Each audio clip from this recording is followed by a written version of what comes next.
nós vamos falar sobre as festas, porque Deus determina alguns dias sagrados, nós poderíamos tomar como feriados, e algumas festas, algumas longas inclusive, até uma semana de duração, festas sempre visando a adoração a Deus, a relembrar este momento do êxodo, e sempre entregando uma oferta de gratidão, não só por aquilo que eles já viveram, mas por aquilo também que eles ainda iriam viver.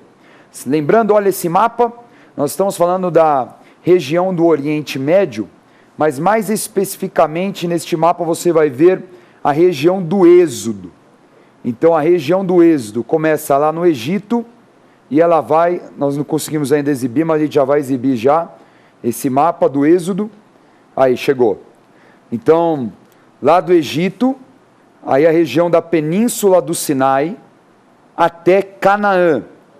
E nesse próximo mapa, relembrando, nós vamos ver a caminhada que o povo de Israel, com mais de 1 milhão de pessoas, saiu lá do delta do Egito, né, região mais baixa do Egito, até o Monte Sinai, que fica ao sul da própria península do Sinai.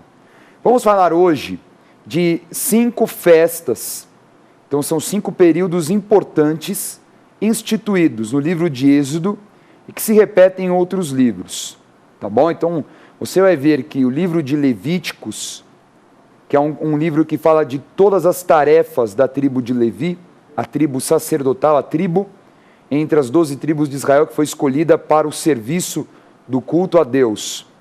E também nós vamos ver um Deuteronômio, que é como se Moisés fizesse uma revisão de tudo aquilo que eles viveram naqueles últimos 40 anos e que eles receberam no Monte Sinai. Afinal, o Deuteronômio já está muito próximo da conquista da Terra Prometida, já tinham se passado 40 anos e precisava trazer à memória aquela nova geração de israelitas que nasceram no deserto, todas estas práticas que Deus instituiu a Moisés e ao povo.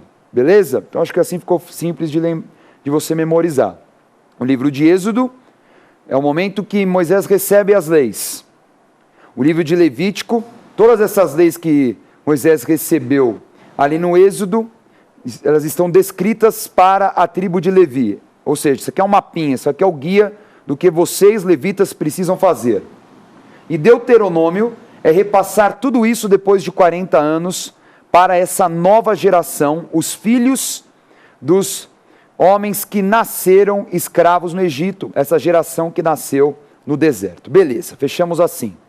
Então vamos começar lendo o livro de Levítico, capítulo 23, que fala exatamente sobre 2 feriados, 2 dias importantes. Vamos lá. Vamos lá, Levítico 23, versículos 24 a 25. Fala aos filhos de Israel, dizendo: No mês 7º, ao 1º do mês, terei descanso solene, memorial, com sonidos de trombetas, santa convocação. Nenhuma obra servil fareis, mas trareis oferta queimada ao Senhor.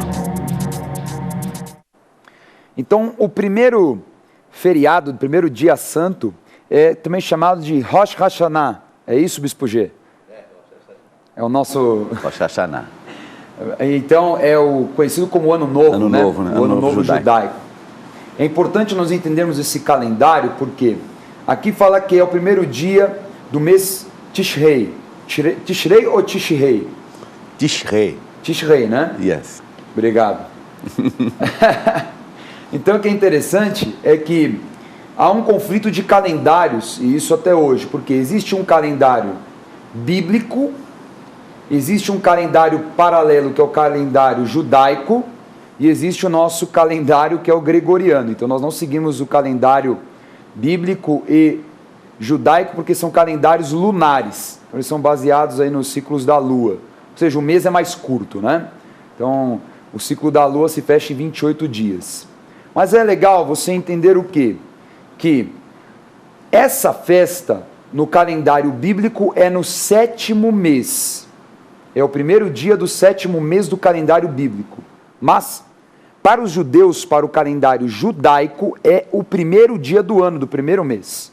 Ok?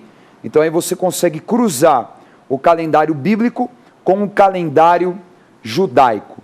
De qualquer forma, esse é o ano novo. Então, é um ano em que eles se consagravam, que eles tinham festas solenes, que eles descansavam, se preparando para o ano que viria. O próximo dia importante está também no capítulo 23 de Levítico. Vamos lá.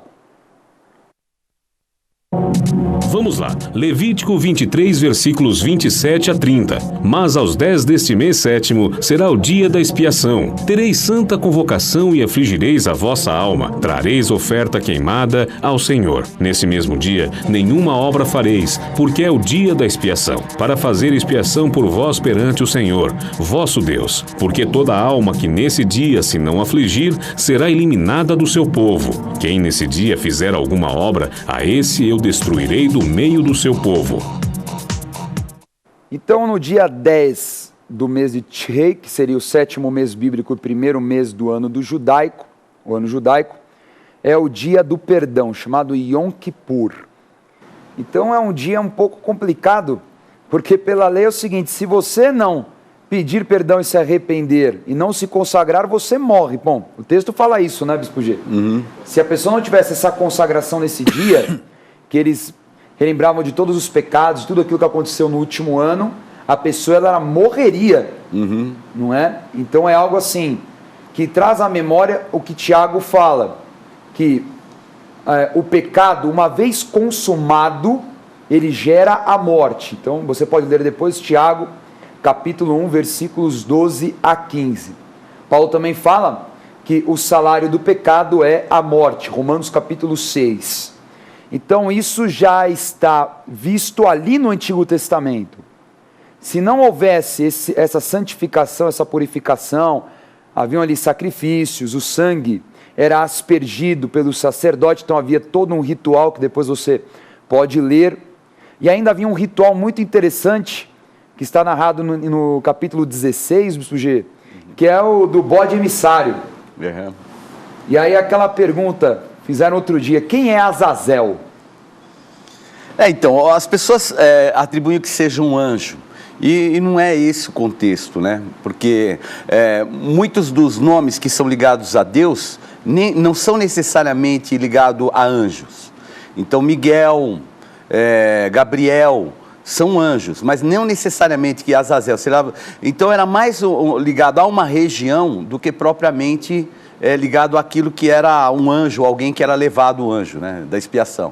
Como se fosse levar o anjo, pegava o pecado de todo mundo e levava longe, né? Era mais um ato profético, né? O bode emissário era levado para o deserto e largado lá como se fosse distante da gente todo o pecado, né? Então ele era tido como emissário. E o expiatório era o outro, era o qual morria.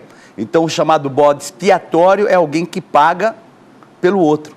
Então tinha o bode expiatório e o bode emissário. Isso. O expiatório ele era sacrificado, o sangue era aspergido e assim por diante. Isso. E o outro era assim, o outro bode, que era o emissário, era colocado sobre ele imposta as mãos do sumo sacerdote, e ali era profetizado que todos os pecados do povo estavam sobre ele. Aí ele era levado para o deserto e largado lá, no contexto de que estava sendo levado o pecado por um emissário, entre aspas, né? Então, as duas figuras já preconizam Jesus. Então, porque Jesus, nosso bode expiatório, morreu no nosso lugar. E também o emissário, porque ele levou sobre si os nossos pecados e tirou de nós. Ele foi levado aos céus, levou embora aquilo que nos trazia a condenação. Que é o que está narrado em Isaías 53, né? Então ele levou no madeiro, né, os nossos pecados, foi moído pelas nossas iniquidades e assim por diante. E é muito interessante essa figura, porque o bode andava errante pelo deserto até morrer. Mais ou menos o que aconteceu com Caim, né?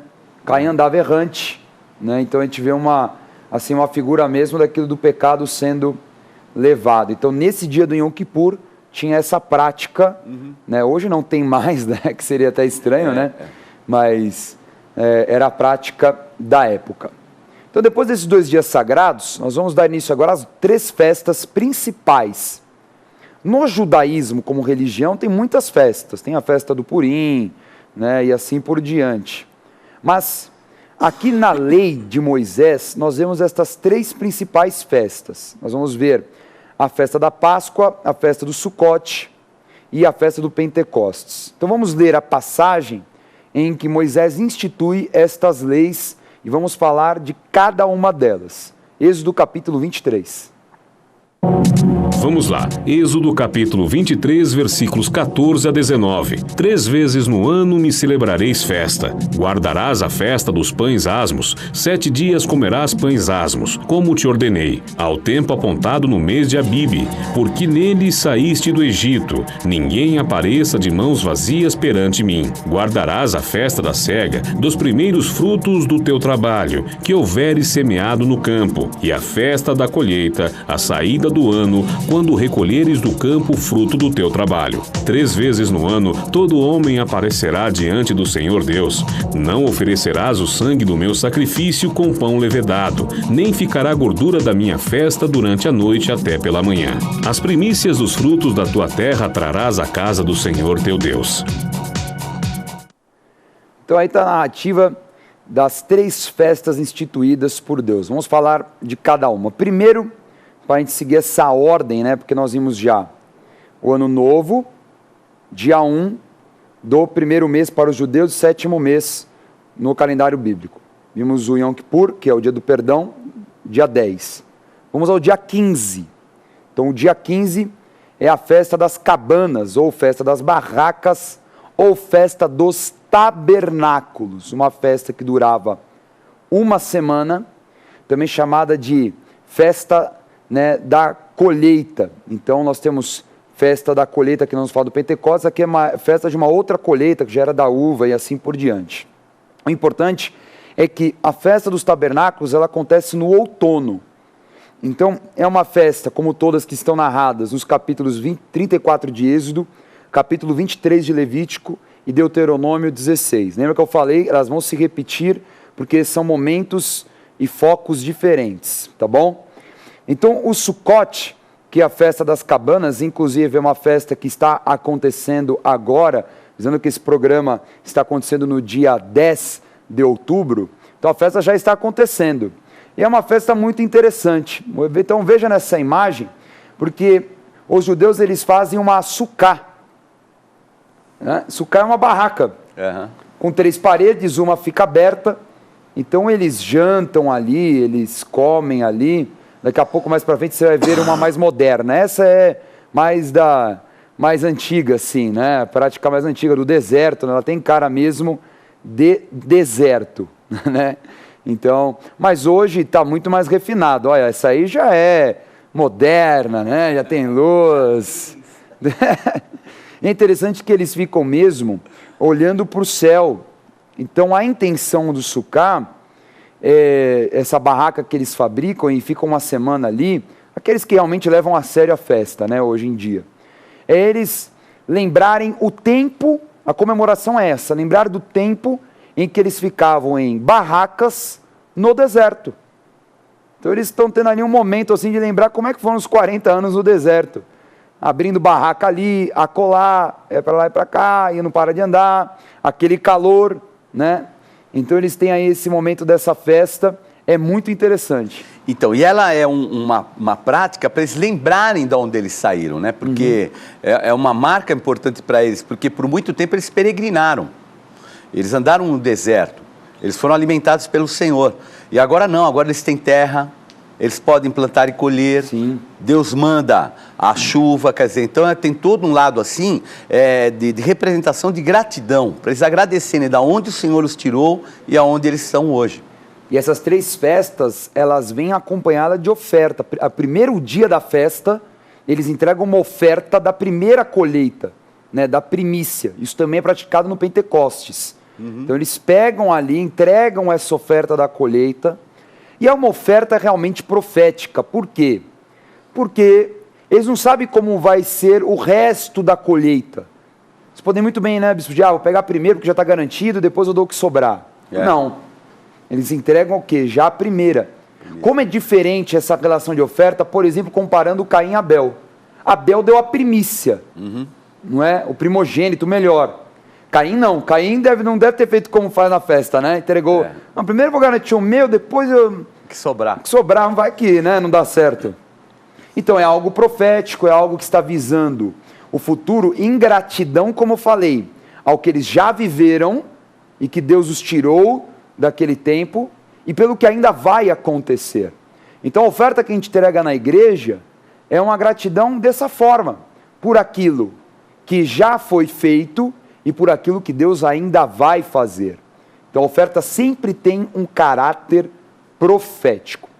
Nesta festa de tabernáculos, acontece algo muito interessante. Vamos começar a fazer a conexão do Antigo com o Novo Testamento. Vamos ler João capítulo 7. Vamos lá, João capítulo 7, versículos 2 em diante. Ora, a festa dos judeus, chamada de festa dos tabernáculos, estava próxima. Dirigiram-se, pois, a ele os seus irmãos e lhe disseram: deixa este lugar e vai para a Judéia, para que também os teus discípulos vejam as obras que fazes, pois nem mesmo seus irmãos criam nele. Mas depois que seus irmãos subiram para a festa, então subiu ele também, não publicamente, mas em oculto. No último dia, o grande dia da festa, levantou-se Jesus e exclamou: se alguém tem sede, venha a mim e beba. Quem crer em mim, como diz a Escritura, do seu interior fluirão rios de água viva. Esse texto é um texto muito rico, né, de detalhes, porque é o momento em que Jesus se revela como Filho de Deus em Jerusalém. E ele já era o último ano do ministério, ele já era procurado pelos sacerdotes, já era perseguido.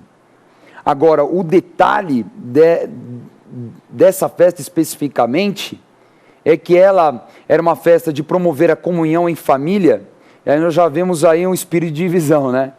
Entre os irmãos, porque eles não queriam acreditar que Jesus era o Messias.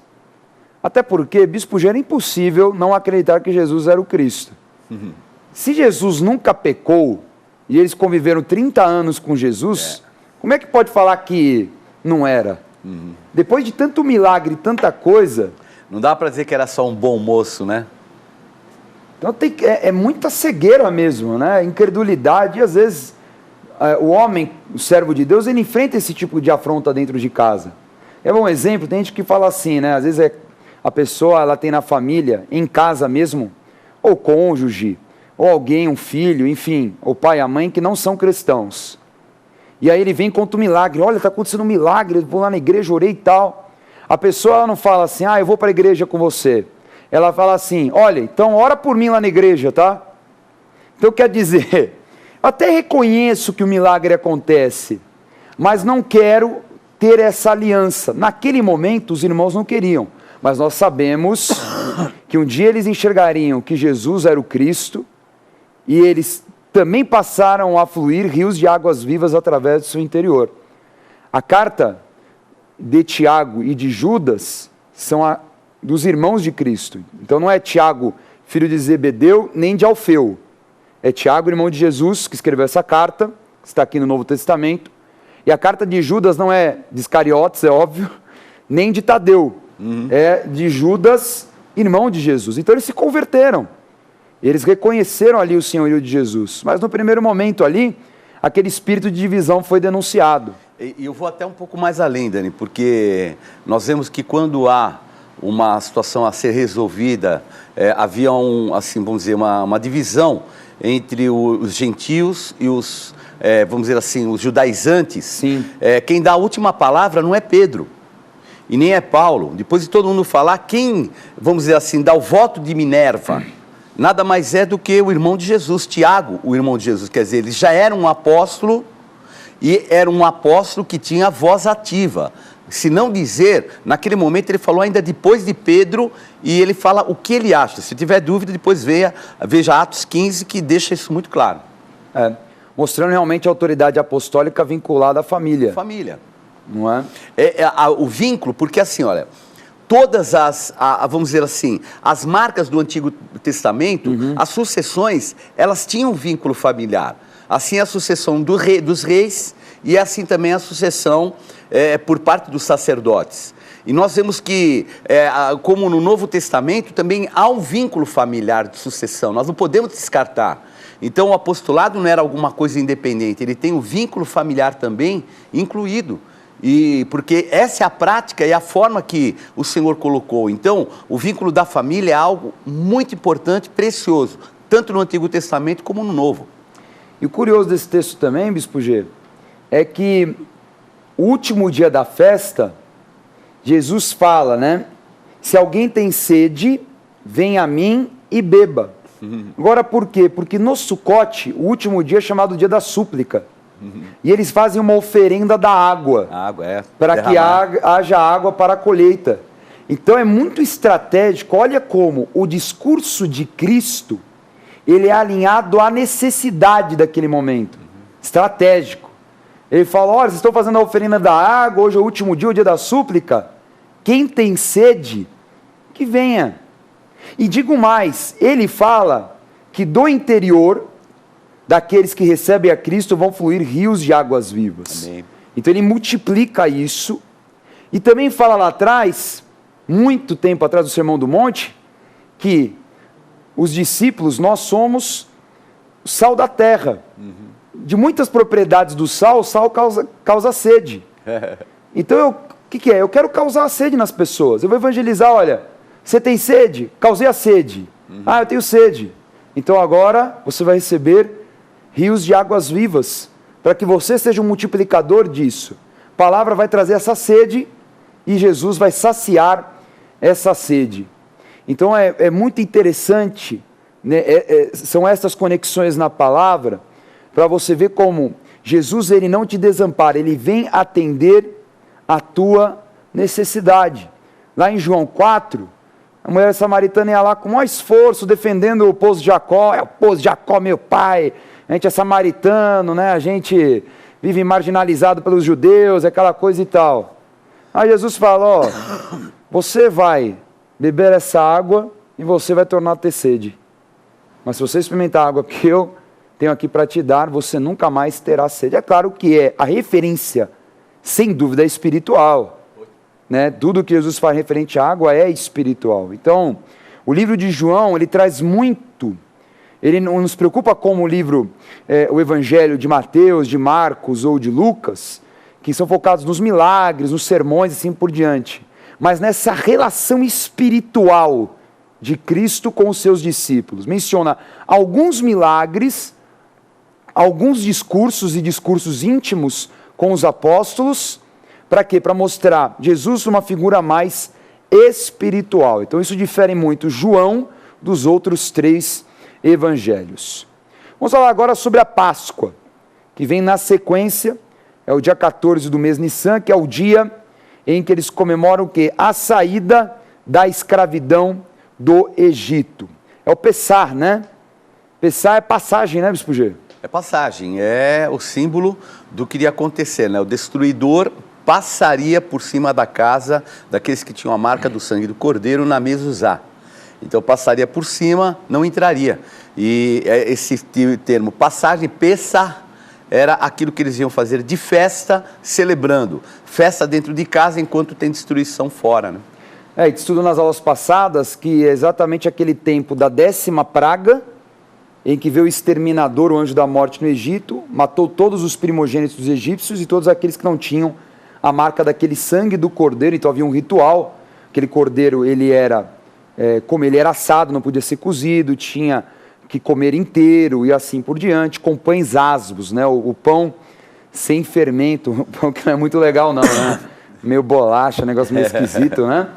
Então eles tinham ali as ervas também amargas, então era algo assim, para você se lembrar, ó, a amargura que foi o Egito, e olha agora, você está livre, né? Essa passagem foi um tempo de Deus, rumo à terra prometida.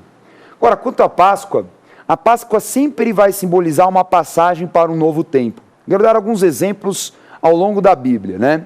Então, por exemplo, Josué e o povo de Israel acabaram de cruzar o Jordão, eles foram fazer ali a circuncisão e tudo mais, estavam já marcados, preparados para entrar na terra prometida. Quando é que eles vão comer a novidade da terra? Na Páscoa. Então ali eles têm a celebração da Páscoa, eles comem a novidade da terra, o maná cessa.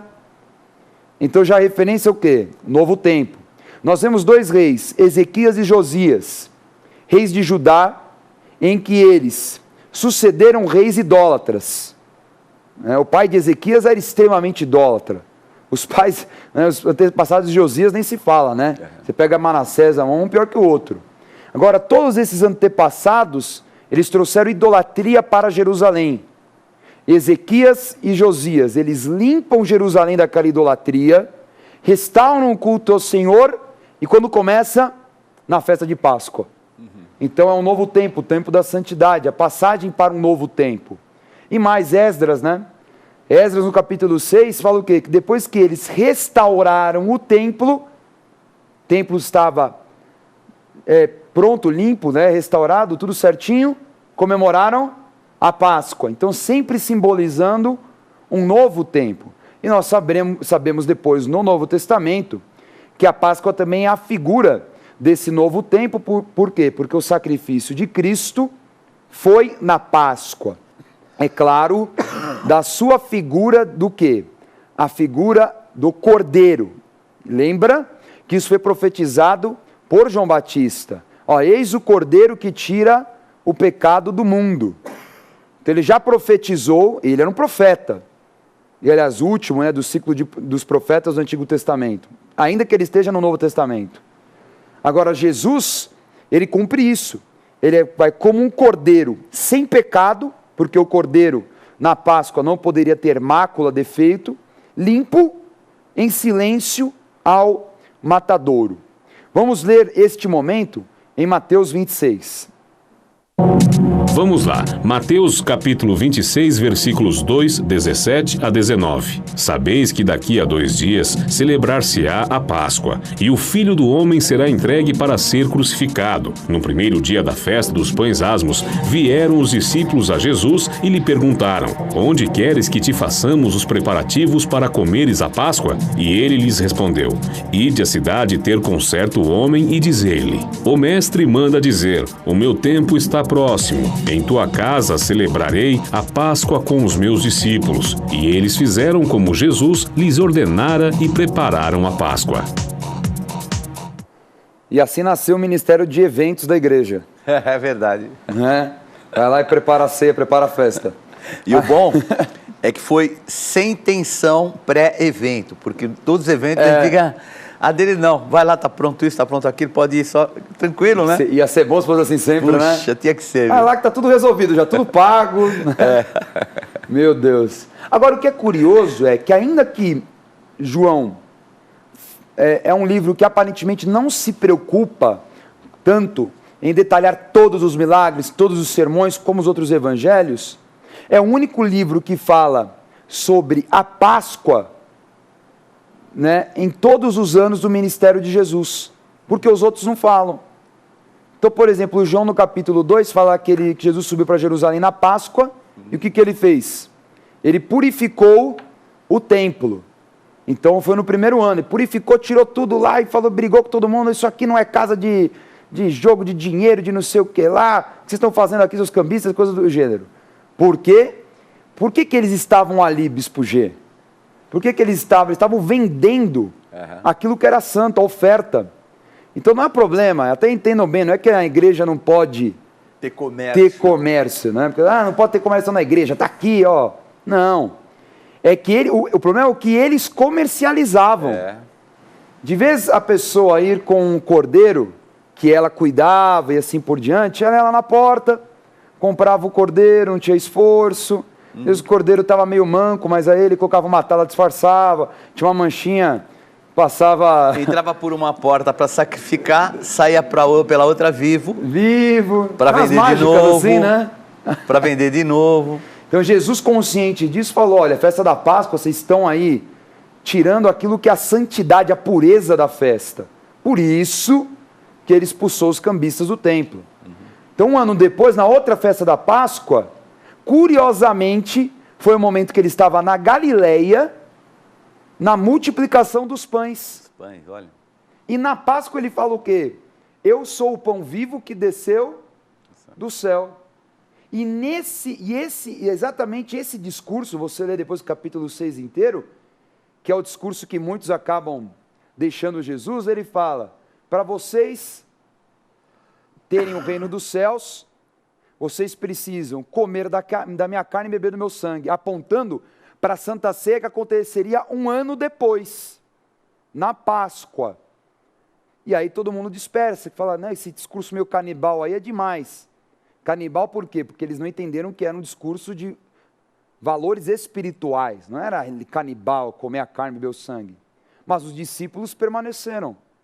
E são os mesmos discípulos que estariam um ano depois na mesa com Jesus.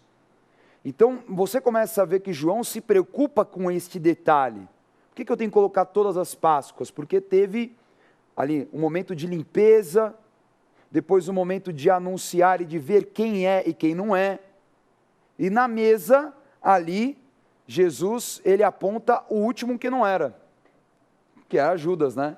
Molhou o pão no bocado do cálice, né? E falou, ó, tá aqui, ó.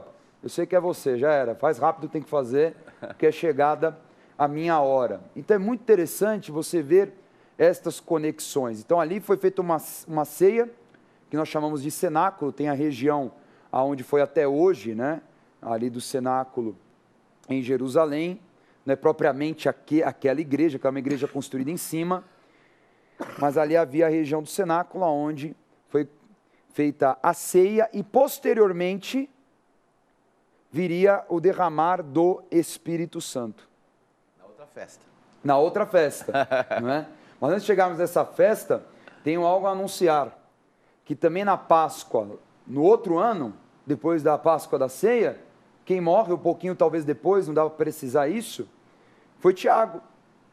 Tiago, e o que é interessante é que Tiago ele morre no capítulo 12 de Atos, Pedro acaba sendo poupado, no momento que a igreja está em muita festa e pouca batalha espiritual. Não foi isso? Isso mesmo.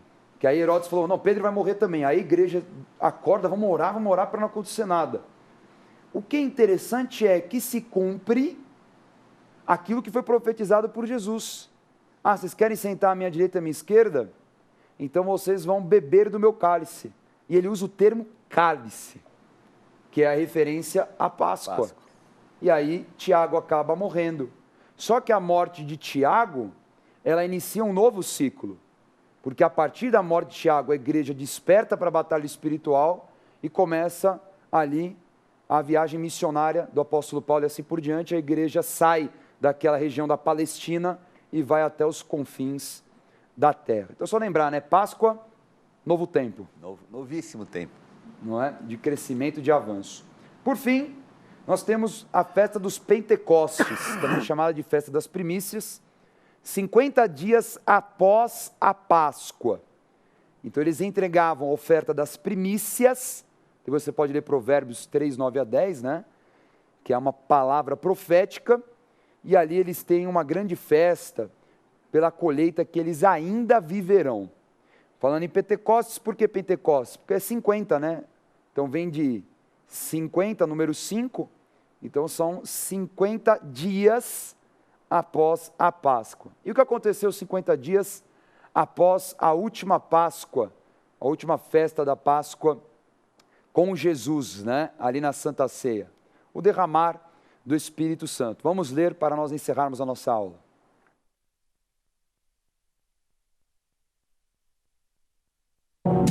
Vamos lá, Atos capítulo 2, versículos 1 a 4. Ao cumprir-se o dia de Pentecostes, estavam todos reunidos no mesmo lugar. De repente, veio do céu um som, como de um vento impetuoso, e encheu toda a casa onde estavam assentados. E apareceram distribuídas entre eles línguas como de fogo, e pousou uma sobre cada um deles. Todos ficaram cheios do Espírito Santo e passaram a falar em outras línguas, segundo o Espírito lhes concedia que falassem.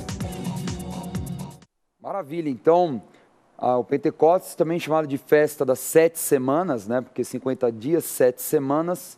Então nós vemos aí o dia oportuno em que o Espírito Santo é derramado. Jesus fala, vocês permaneçam no cenáculo, igreja nascendo, né? Ajuntamento, até o Espírito Santo ser derramado. Ali haveria a plenitude do Espírito Santo na vida de todos que estavam ali reunidos. E aí, é claro, Pentecostes é colheita. Colheita do que, bispo? Tempo da colheita dos dons do Espírito Santo, que agora eles têm pleno acesso. Antes, no Antigo Testamento, só alguns tinham alguns dons. Agora não, agora o Espírito Santo acessível para encher o homem e manifestar todos os dons. E por fim também a colheita das almas. Porque quando acabou ali o derramar do Espírito Santo, Pedro saiu, né, cheio do Espírito Santo, pregou a palavra e mais de 3.000 pessoas foram batizadas. Então é tremendo aí, você fechando o ciclo das 3 festas do livro de Êxodo e, é claro, conectando com o Novo Testamento. Antes de nós irmos para a revisão, eu quero dar a dica Gospel Bay de hoje. A dica Gospel Bay de hoje é a coleção Escola de Profetas. Esta coleção ela é imprescindível para você estudar, para você ter mais conhecimento da palavra de Deus e também dos valores espirituais. Então você está vendo aqui, ó, são 3 livros. Então tudo que nós estamos ministrando nas aulas, nesta nova temporada, tem como base também estes livros aqui.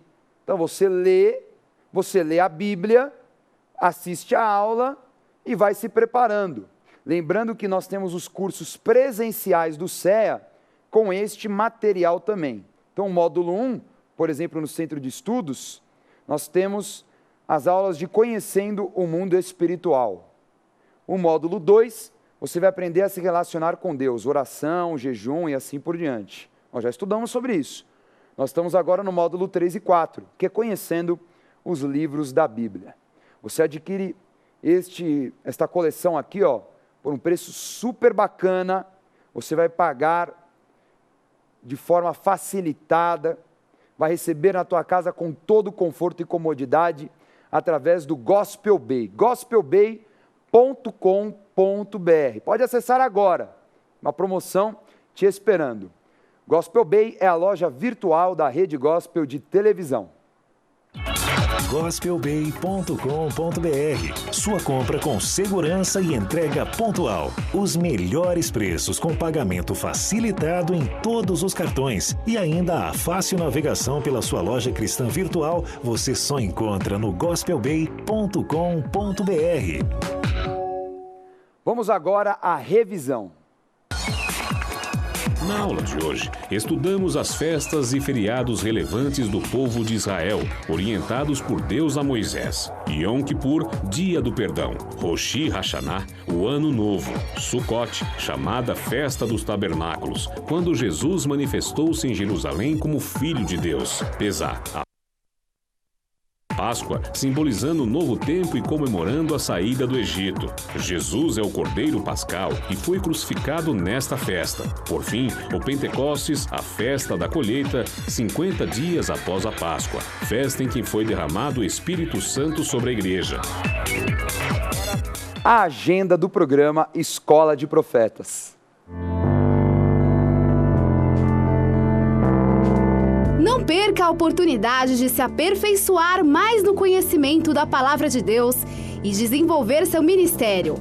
Participe dos cursos do Centro de Estudos Apostólico. Para mais informações, acesse ceaapostólico.com.br ou entre em contato pelo telefone 11 3203 0641.